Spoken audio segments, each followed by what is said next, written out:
Una sa ating mga balita, ginawaran si Pangulong Ferdinand R. Marcos Jr. ng pinakamataas na pagkilala sa kanyang state visit sa Japan.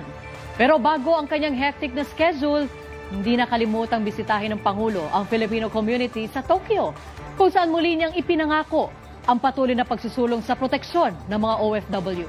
Si Eugene Fernandez nakatutok.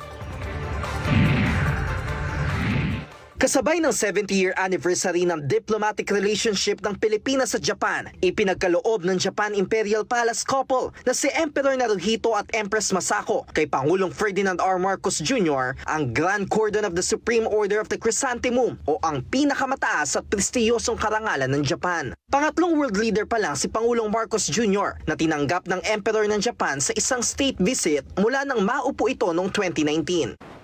Pag ang isang head of state ay inimbita ng emperor and empress, I think this is the highest regard and undertaking for any head of state. This is a rare opportunity that is granted to heads of state to come to Japan on a state visit. So I think it also highlights the relationship that has been building between our two countries.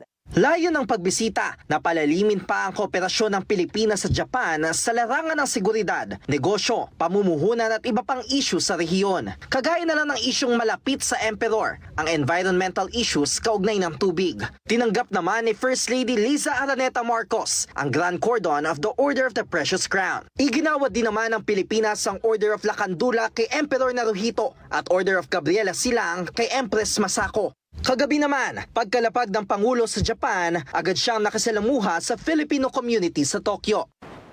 Bago pa man kami makikipagpulong sa mga pinuno ng Japan, minarapat naming unahin ang pagkikipagkita sa inyo. Sapagkat kayo ang dahilan kung bakit mahalaga ang relasyon ng Pilipinas at Japan. Tiniyak naman ng Pangulo na patuloy na isusulong ng kanyang gobyerno ang proteksyon at kapakanan ng mga OFW. Eugene Fernandez, IBC News.